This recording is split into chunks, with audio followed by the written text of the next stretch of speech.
No buy February. It's everywhere right now. People bragging about not buying things, showing off empty shopping carts, flexing their unsubscribe buttons. It's called underconsumption core. And it's not just a trend, it's a movement. But here's what nobody tells you. Most people who try a no-buy month fail by week 2. Not because they're weak, because they don't have a system. Willpower alone doesn't work. You need structure, you need visibility, you need to replace the dopamine hit of buying with something else.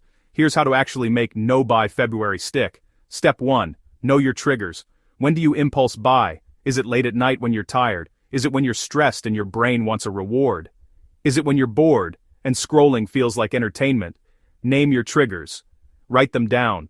When you know when you're vulnerable, you can catch yourself before you click. Step 2. Audit before you start. Here's a mistake most people make. They commit to not buying anything new, but they forget about the subscriptions already buying for them automatically. That $12 streaming service you forgot, that's still charging you. That app you downloaded once, still draining your account. A true no-buy month means stopping the invisible spending too. Run a 5-minute subscription audit. Cancel everything that isn't earning its spot. Start the month clean.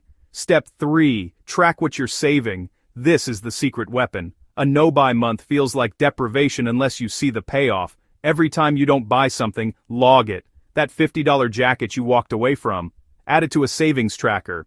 That $20 impulse purchase you skipped, add it. By the end of the month, you'll see exactly how much you saved. That number is your proof, your motivation, your new dopamine hit.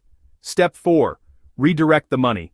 Saving money feels good, but saving money for something specific feels even better. Instead of just not spending, decide where that money goes. An emergency fund, a debt payment, a goal you've been working toward.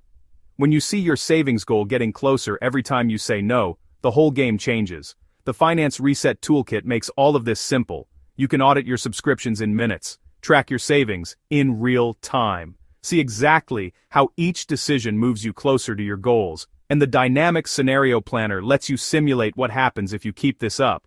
What does your savings look like in 3 months, 6 months, a year? No. By February isn't about punishing yourself, it's about intention, spending on what matters, cutting what doesn't, building something instead of draining it. This is the underconsumption movement, and it's not a sacrifice, it's a flex. Link in the description to get the Finance Reset Toolkit and make it stick. This video is for educational purposes only. Individual results may vary.